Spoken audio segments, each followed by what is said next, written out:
এটা তুমি কি করছো? প্রবাল আঙ্কেল, তুমি আমাকে ওই সাপটার থেকে বাঁচিয়েছিলে, তাই জন্য আমি তোমার স্কেচ বানাচ্ছি। স্কেচ? এই এই জিনিসটা ঠিক কি? স্কেচ মানে হলো পেন্টিং, ছবি। আমার ড্রয়িংটা করা যখন শেষ হয়ে যাবে তখন আমি তোমায় দেখাবো। বোঝো, আবার তুমি দাঁড়িয়ে দাঁড়িয়ে গল্প করছো? ঘরে গিয়ে বিশ্রাম করো। না না সন্তোষী দেবী, আমি তো এখানে আর্যবাবুকে খুঁজতে এসেছিলাম, জিজ্ঞেস করতে এসেছিলাম যে আর কোনো কার্য বাকি আছে কিনা। এখন কোনো কার্য করতে হবে না, বিশ্রাম করতে হবে, এখন সেটাই তোমার কাজ, ঠিক আছে? যাও এবার। ঠিক আছে, ভালো হচ্ছে।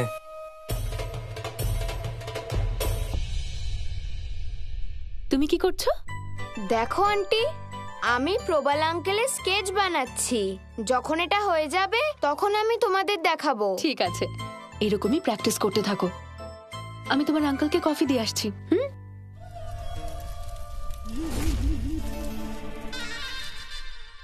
প্রবাল, তুমি প্রত্যেকটি কার্য সন্তোষের স্বামীকে জিজ্ঞেস করে কেন করছো? ওই আসলে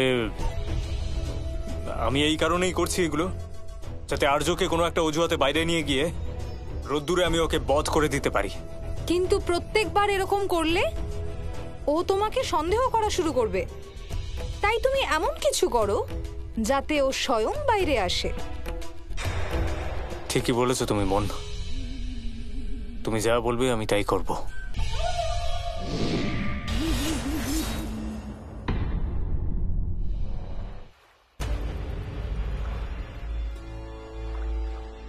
মাতা,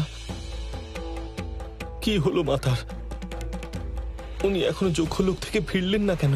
জানি না কোন মায়াবী আমার এই পুত্রকে এই রকম প্রেমের জালে ফাঁসিয়েছে।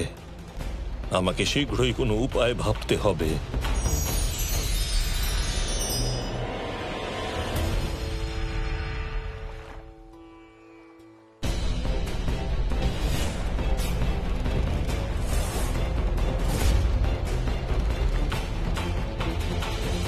মাতা, আপনি সব তত্ত্ব নিয়ে কেন এভাবে ফিরে এলেন? কি হয়েছে মাতা, কি হয়েছে? দেবর্ষি, সেটাই হয়েছে যা আমি আপনাকে বলেছিলাম। আপনার সাথে ছলনা হয়েছে, কারণ যক্ষরাজের সুমুখী নামে কোনো পুত্রই নেই। এটা অসম্ভব, এটা অসম্ভব মাতা, এটা অসম্ভব। এরকম হতেই পারে না। আমার মনে হচ্ছে মাতা আপনি অসত্য বলছেন, কারণ আপনি চান না যে আমার আর সুমুখীর বিবাহ হোক। আমার সুমুখী অত্যন্ত ভালোবাসেন আমাকে। উনি আমার সাথে এরকম ছলনা কেন করবেন? ছলনা আপনি আমার সাথে করছেন মাতা, আমার সুমুখী নয়। আমার সুমুখী অবশ্যই আসবে।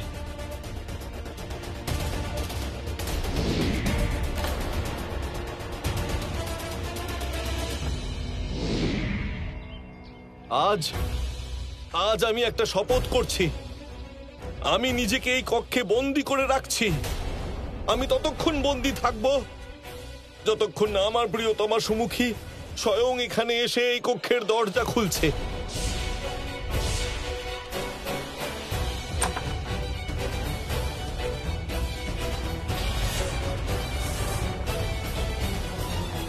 দেবী সন্তোষী, দেবর্ষি নারদের ওপর এই মায়ার এক অত্যন্ত গভীর প্রভাব পড়েছে।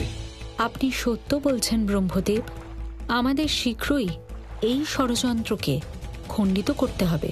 হ্যাঁ দেবী সন্তোষী, প্রেম জাল এমন একটি মায়া, যদি তা অসৎ উদ্দেশ্যে জীবনে প্রবেশ করে তাহলে বর্তমান এবং ভবিষ্যৎ নষ্ট হয়ে যাওয়ার অত্যধিক সম্ভাবনা থাকে।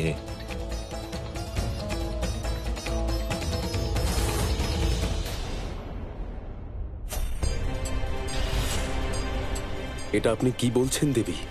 আমি সত্য বলছি দেবরাজ। দেবর্ষিকে ভয়ঙ্কর মায়াজালে আবদ্ধ করা হয়েছে।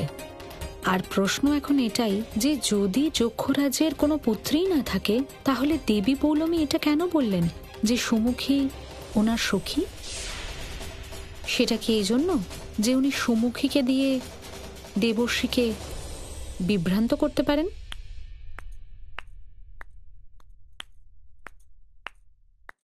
উত্তম দেবী সন্তোষী, অতি উত্তম। আপনি আমাকে দোষারোপ করার একটাও সুযোগ হাতছাড়া করেন না। একবার আমাকেও বলুন তো যে আপনার সাথে আমার কিসের এত শত্রুতা, আর এমন কি অসত্য কথা বলেছি আমি?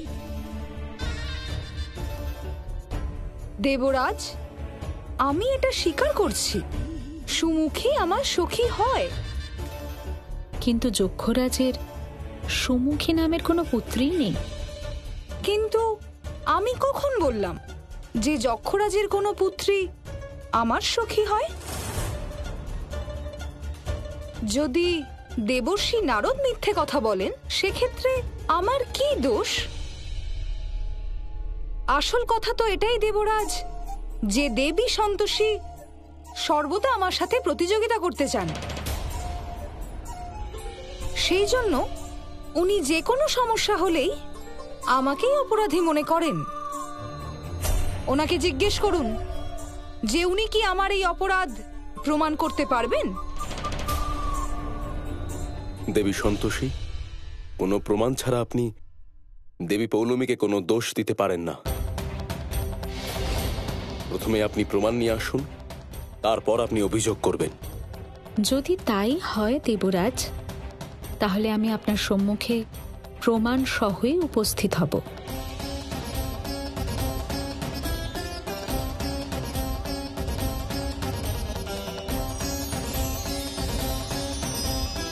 দেবী পৌলমী, দেবী সন্তোষীর কথায় কতটা সত্যতা আছে? একটু না দেবরাজ। দেবর্ষী নারদ কামের বশে উন্মাদ হয়ে এইসব কার্য করে চলেছেন, এবং আপনি তো জানেন যে এটা আমার বিভাগও নয়। ক্ষমা করবেন দেবী, কিন্তু সত্যিটা জানার জন্য আমাকে এই প্রশ্নটা আপনাকে করতে হলো। ধন্যবাদ দেবরাজ, আমার কথা আপনি বিশ্বাস করলেন।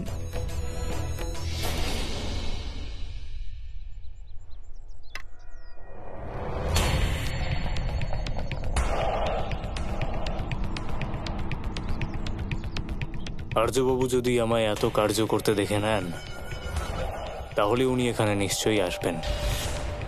আর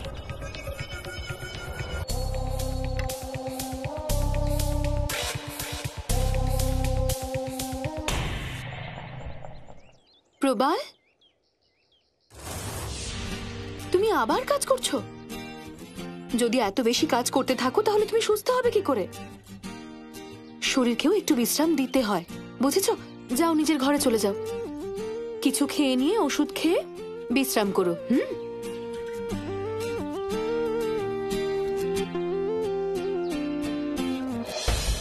নিজের কার্য সম্পন্ন না করে ভেতরে আমি যেতে পারবো না।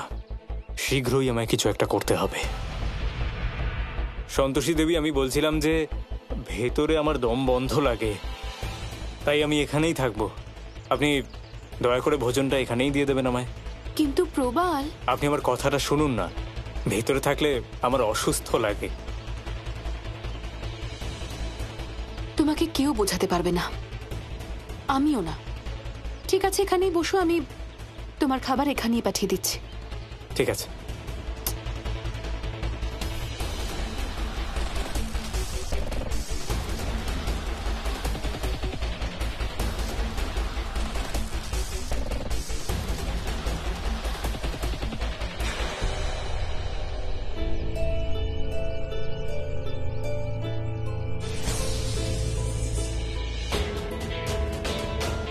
আরে বাহ, আমার লক্ষ্য তো আমি স্পষ্ট দেখতে পাচ্ছি।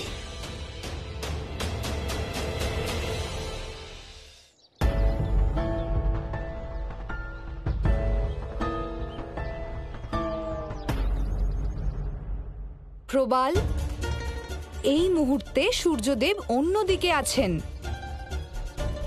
তাই তোমাকে আরো কিছুক্ষণ অপেক্ষা করতেই হবে। নিশ্চয়ই বোন। প্রবাল, তুমি আবার এত গরমে কাজ করছো? না, তুমি আমাকে বলেই দাও যে তুমি রোদ্দুর এত ভালোবাসো কেন। এত কিসের টান? আর্যবাবু, যদি আমি আপনাকে বলি তাহলে আপনি হাসবেন। না, হাসবো না, বলো না শুনি। আসলে আমার সূর্যের কিরণ আর ছায়া দেখতে খুব ভালো লাগে। আমি ছোটবেলায় ছায়ার সাথে খুব খেলা করতাম। দেখুন না, সূর্যের কিরণে দাঁড়ালেই কিভাবে দুটো রূপ হয়ে যায় আমাদের, আমার ছায়া আর আমি নিজে। আর আর্যবাবু, ছায়ার সাথে কিন্তু অনেক রকম খেলা করা যায়, দেখাচ্ছি আপনাকে। এই যে এইটা হলো আমার ছায়া, আর এইটা আমি একটা মাছ বানালাম। দেখলেন কি মজাদার ব্যাপার? আর আমি না এভাবে পাখিও বানাতে পারি। এই হয়ে গেল পাখি। আর কখনো কখনো আমি এইভাবে হরিণও হতে পারি। আচ্ছা আচ্ছা আচ্ছা, বেশ বেশ, আমি বুঝতে পেরেছি। ছেলেটা বড় হয়ে গেছে ঠিকই, কিন্তু মনটা এখনো বাচ্চাদের মতোই রয়েছে। একদম পাগল, সত্যি। এই কারণেই আমার সূর্যের কিরণ আর ছায়া খুব ভালো লাগে। একদম বাচ্চা তুমি, সত্যি, একটুও বুদ্ধি নেই। যাই হোক, তুমি কাজ করো নিজের, আর রোদ এনজয় করো, ওকে?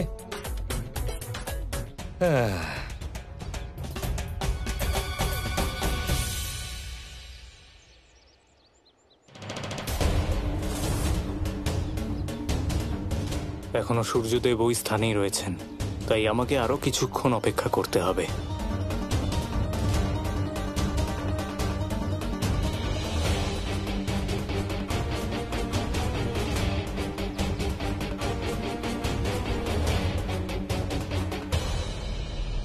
সময় হয়ে গেছে, কিন্তু প্রবালের আলস্য সমাপ্তই হচ্ছে না। প্রবাল, এক্ষুনি গিয়ে সন্তোষীর স্বামীকে শেষ করে দাও।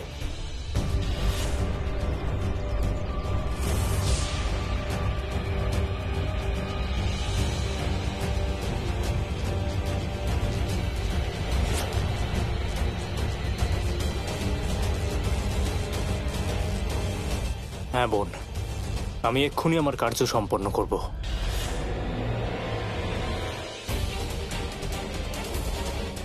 এখন কি খুঁজছো? এই আর্যকে বধ করার জন্য একটা অস্ত্র খুঁজছি আমি।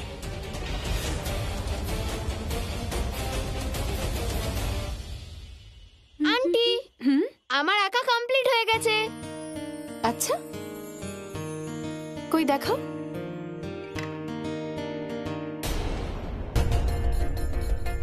আন্টি, আমি না ওনাকে এরকম করতে দেখেছিলাম। উনি কিন্তু খুব স্ট্রং। উনি হাত দিয়ে একটা গাছও তুলে নিতে পারেন। ভালো হয়েছে।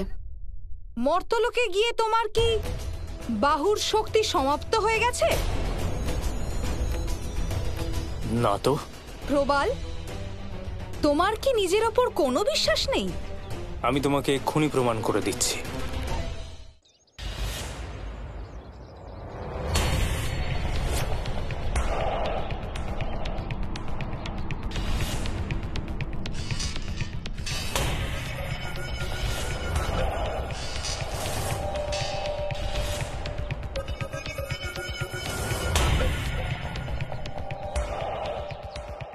তাহলে যাও, এক্ষুনি গিয়ে সন্তোষীর স্বামীকে শেষ করে দাও।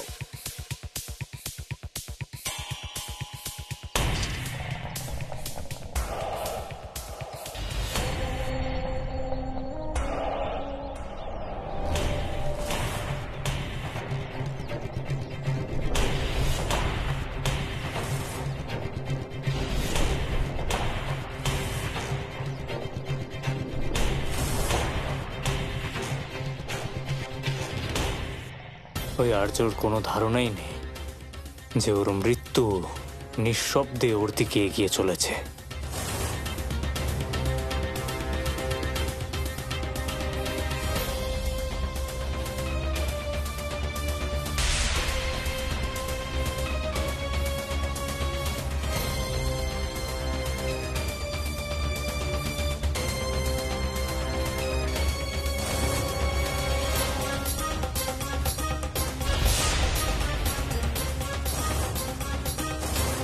প্রবাল, কি করছো?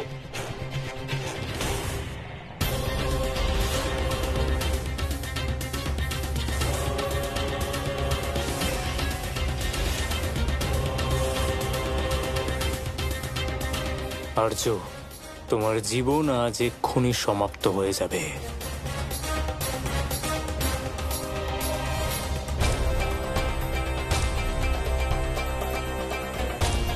ছাড়ো আমাকে।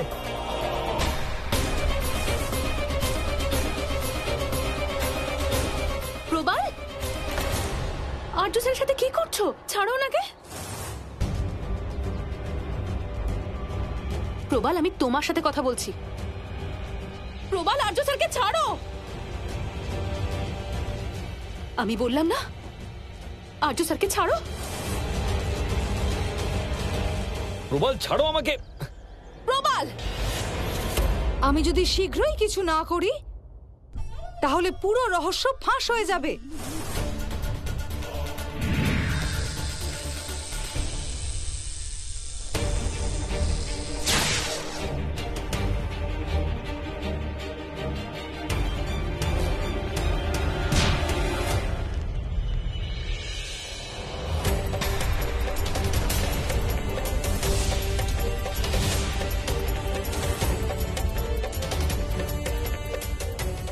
এটা কি করে হলো? এটা অবশ্যই বোন পৌরমীই করেছে, অন্যথা আজ সন্তোষীর সামনে আবার রহস্য ফাঁস হয়ে যেত।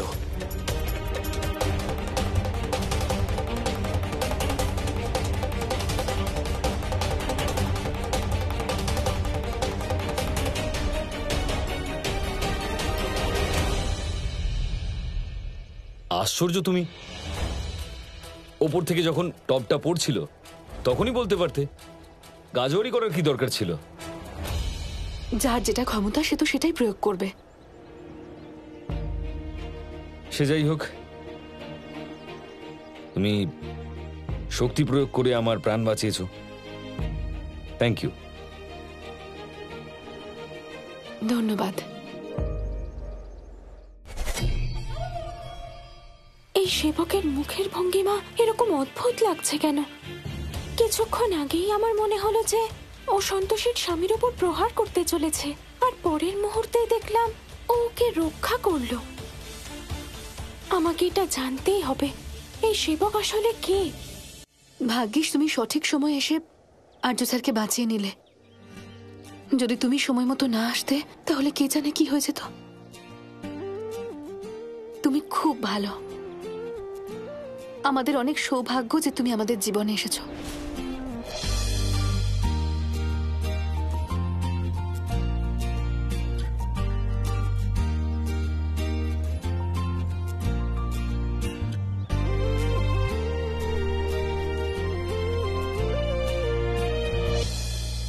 যখন খিদে পাবে আমাকে বলবে। আর আরো একবার তোমাকে ধন্যবাদ। চলুন। আই কান্ট বিলিভ যে পৃথিবীতে এখন এরকম মানুষ আছে সন্তোষী।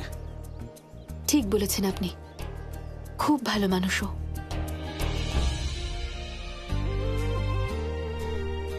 মনে হচ্ছে যেন সন্তোষীর হৃদয়ে আমার প্রতি প্রেম উৎপন্ন হচ্ছে।